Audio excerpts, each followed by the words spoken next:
Синоќа и денеска во временскиот период од 22 до 2 часот и 30 минути во рамките на активностите на секторот за внатрешни работи Штип од страна на полициски службеници од Добра Виница, полициската станица Берово, полициска станица Проби Штип и полициска станица Штип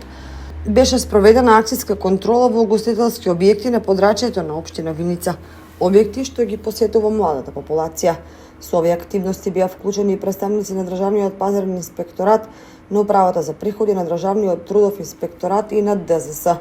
При тоа детално се контролирани 3 угостителски објекти, при што едно лице е лишено од слобода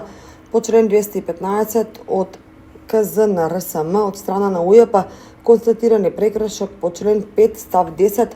од Законот за регистрирање на готовински плаќања. Покрај ова, во еден од објектите констатирано е присуство на 4 малолетни лица за кои постојат основи на сомнение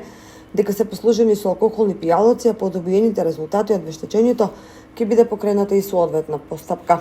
Малолетниците веднаш се повикани во просториите на полициската станица во Виница и во присуство на нивните родители е извршен разговор. Дополнително од страна на Државниот пазарен инспекторат од Штип констатирано непосредување на одобрение за користење на јавна површина од општина Виница, а неправилности се утврдени, односно констатирано е дека се затекнати работно ангажирани лица за кои што не е приложен доказ за засновен работен однос. Меѓу затекнатите работно ангажирани лица во еден од објектите затекнато и малолетно лице за кое што иско така не е приложен доказ за засновање на работен однос. Инаку за активностите известени дежурен јавен обвинител од основното јавно обвинителство од Кочани.